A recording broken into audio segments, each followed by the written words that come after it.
साथियों नमस्कार। दलित चिंतन परंपरा के अगले भाग में साथियों आज का विषय है भारतीय हिंदू संस्कृति का बलात्कारी इतिहास। न्याय मांगती उन्नाव की रेप पीड़िता। साथियों चारों तरफ हो हल्ला मचा हुआ है। आज कई दिनों से कुछ ज्यादा ही शोर शराबा मचा हुआ है। उन्नाव की वह रेप पीड़िता जो न्याय की भीख सड़कों पर मांगती हुई फिर रही है। साथियों वास्तव में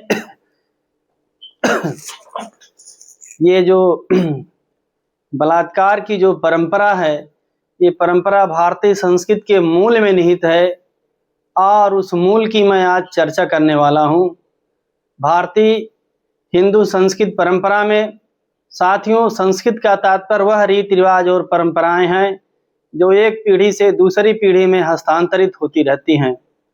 मैं बलात्कार की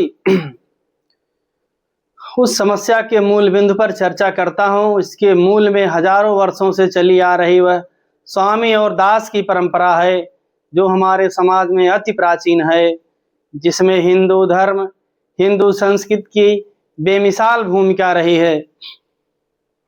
भारतीय हिंदू धर्म शास्त्रों में इसके हजारों प्रमाण भरे पड़े हुए हैं। हिंदू शास्त्रों में काम को सृष्टि का मूल आधार बताया गया है। हिंदू शास्त्रों में काम को सृष्टि का मूल आधार बताया गया है और साथियों ऋग्वेद में तो श्लोकों से उद्घृत है। मैं उन श्लोकों पर नहीं जाता हूँ, किंतु और ऋग्वेद में स्त्रियों की स्थिति क्या है इसके बारे में आपको अवगत कराना चाह रहा हूँ। ऋग्वेद में के काल में वैश्यावृत्ति चरमोत्कर्ष पर थी। उदाहरण स्वरूप वैश्याएं किस हद तक समाज में व्याप्त थी और उनके प्रचलित नाम क्या क्या थे, सबसे पहले ये मैं बताने का प्रयास करता हूँ। साथियों उस समय इन स्त्रियों के नाम कल्याणी, कामिनी, पाण्य, स्त्री, श्रवली, बंधकी, भुजिष्या, रंडा, रामा, रूपा, जीवा, वार वनिता, वार नारी, वार योषित, वार वधु, वार अप्सरा, विलासिनी, वैश्या, संकेतोपजीवनी, स्वैरिणी आदि नामों से इन्हें पुकारा जाता था। और ईसा पूर्व के 6ठी शताब्दी के आसपास महाजनपदों का निर्माण हुआ और उस महाजनपद में का उसे जो है महाजनपदों को स्वर्णिम काल माना जाता है और उसकी राजधानी कपिलवस्तु थी। उन दिनों राज्य में नगर वधुओं को चुने जाने का उल्लेख मिलता है। शुरुआत में ये नगर वधुएं अपने रूप और सौंदर्य से दर्शकों को मनोरंजन करती थी। बाद में इन रूपवती स्त्रियों के साथ नगर के समृद्ध पुरुष सहवास करने की इच्छा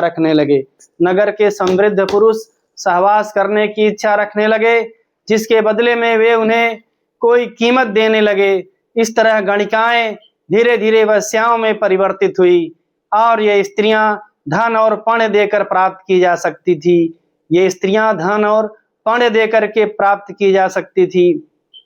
साथियों ब्रह्मवैवर्त पुराण में एक पति वाली स्त्री को पतिव्रता कहा गया है, 2 पुरुषों से संसक्त स्त्री को कुल्टा कहा गया है, 3 पुरुषों से घर्षिणी और 4 से पुंगवली और 5 और 6 पुरुषों से संसक्त स्त्री को वैश्या बताया गया है, 7 और 8 से युग्मी और इससे अधिक पुरुषों से रत स्त्री को महावैश्या कहा गया है। जाहिर है इस काल में स्त्रियां गरीबी के कारण नहीं बल्कि प्रमाद के बस में आकर वैश्यावृत्ति की ओर आकर्षित हुई, जिन्हें राज्य का संरक्षण प्राप्त था। देवासुर संग्राम में दानवों और असुरों के मारे जाने पर देवताओं द्वारा उनके स्त्रियों का बलात्कार उन्हें वैश्यावृत्ति के लिए बाध्य किया गया। देवताओं द्वारा दानवों को मारकर उनकी स्त्रियों को वैश्यावृत्ति के लिए बाध्य किया गया। स्कंद और काशी पुराण में कहा गया है कि स्त्रियां किसी पर पुरुष द्वारा बलात्कार या बलात्कार का शिकार हो जाती हैं तो बलात्कारी को ही अपना पति मान लेंगी, अथवा पति के विदेश चले जाने पर वह दैव योग से ब्रह्मचर्य से अस्खलित होकर स्वैरिणी हो जाती हैं, वे इस कामिक व्रत के प्रभाव से अप्सरा लोक में चली जाती हैं। वाह, क्या नियम बनाया है तुम लोगों ने। मजे की बात यह है कि समाज के शक्तिशाली वर्ग ने अपनी सुख सुविधाओं और काम वासनाओं के लिए धर्म का इस्तेमाल किया। यह जानकर आश्चर्य होगा आपको कि वैश्यावृत्ति को राज्य की वैधता प्राप्त थी और राज्य बाकायदे उन्हें संरक्षण देता था। वैश्याओं को समाज में खासा सम्मान मिलता था। और तो और मृच्छ कटिकम में बसंत सेना का निवास 8वें प्रकोष्ठ वाला बताया गया है, जबकि महानंदा के भवन के भीतर ही नाट्य मंडप बना हुआ था। साथियों, ये जो परंपराएं हैं, प्राचीन समय में स्त्रियां उच्च वर्ग कुलीन वर्गों की इच्छा भोग्या हुआ करती थी। और राजशेखर से यह पता चलता है कि कवि गोष्ठी में गणिकाएं राजा के दक्षिणी पार्श्व में कवियों के साथ बैठती थी एवं कविता करने में दक्ष होती थी। हिंदू संस्कृति में वैश्यावृत्ति के अलावा देवदासी प्रथा भी रही। ब्राह्मणों को दान में कन्या समर्पित कर स्वर्ग प्राप्ति का उल्लेख ब्रह्म पुराण में प्राप्त होता है। पद्म पुराण में तो कन्याओं को खरीद कर उन्हें देव सेना के लिए दान करने वाले व्यक्तियों के लिए एक कल्प तक स्वर्ग में निवास करने की व्यवस्था थी। साथियों, सच्चाई यह है कि धर्म की आड़ में कुलीन वर्ग के ब्राह्मणों द्वारा और कुलीन वर्गों द्वारा दान लेने के बहाने उनका भोग किया गया, उनका उपभोग किया गया, उनको बलात्कार किया गया। इसलिए ये कुकर्मी लोग स्त्रियों को भोग्या नाम दे दिए, कन्याओं को उनके मर्जी के खिलाफ मंदिरों में भेंट करने जैसा अनैतिक कर्म ये पाखंडी लोग करते थे। एक पुण्य कर्म माना जाता था। कन्याओं को मंदिरों में दान देना अनैतिक कर्म एक पुण्य कर्म माना जाता था।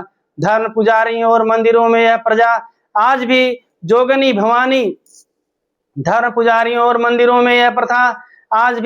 भवानी बांसवी आदि नामों से देवदासी प्रथा भारत के आज भी कई क्षेत्रों में प्रचलित है। भला हो उन अंग्रेजों का जिन्होंने बॉम्बे देवदासी एक्ट 1934 लागू करके महिलाओं को मंदिरों में स्त्रियों को दान करने पर पाबंदी लगाई। साथियों, भारतीय समाज की रचना करने वाले लोगों ने समाज में सिर्फ वर्ग विभेद ही नहीं उत्पन्न किया, बल्कि स्त्रियों को भी बद से बदतर स्थिति में जाने के लिए मजबूर किया है। स्त्री और पुरुष संसार की सर्वोत्तम रचना है, एक निधि और कृति है। स्त्री और पुरुष आपस में बराबर हैं और उनमें सिर्फ एक ही विभिन्नता पाई जाती है। वह क्या विभिन्नता है? स्त्रियां जो है वह प्रजनन जैसी समस्याओं को यदि बाहर निकाल दिया जाए तो फिर स्त्री और पुरुष में किसी भी प्रकार का अंतर नहीं है। परंतु हिंदू धर्म के रचनाकारों ने ब्राह्मण मुखी शंकराचार्यों ने स्त्रियों को सिर्फ और सिर्फ बच्चे पैदा करने के यंत्र समझे हैं। और उन्हें भाई ये सब नियम हमने तो नहीं बनाया है, हमारे ऊपर कोई दोष मत दीजिएगा। इनके शास्त्रों और पुराणों में जो रचनाएं हैं, जो लिखा गया है, मैं वही बातें आपको बता रहा हूँ। इन्हीं के वेद पुराण मंत्रों ने ही स्त्रियों को बेबस और लाचार बनाया है। साथियों, हिंदू परंपरा में स्त्री का न तो नाम होता है न चेहरा होता है। पिता के घर वह पिता के नाम से जानी जाती है, और या तो फिर पुरानी कोई देवी के नाम से जानी जाती है या कुमारी के नाम से जानी जाती है। उसके अपने परिवार में उसका नाम ठीक वैसा ही होता है जैसा जेल में कैदी का नंबर। ससुराल में भी वह श्रीमती मिश्रा या श्रीमती शर्मा या श्रीमती पासवान हो जाती है। संदर्भ उसके नाम तय करते हैं। घूंघट बुर्के या अंधेरों की कोठरियों की चलती फिरती छायाकृतियां हैं, संदर्भ उसके नाम तय करते हैं। साथियों, स्त्रियों को इस दशा में पहुंचाने का श्रेय हिंदू धर्म के ऋषियों मुनियों, धर्म के ठेकेदारों व शंकराचार्यों द्वारा बनाई गई परंपरा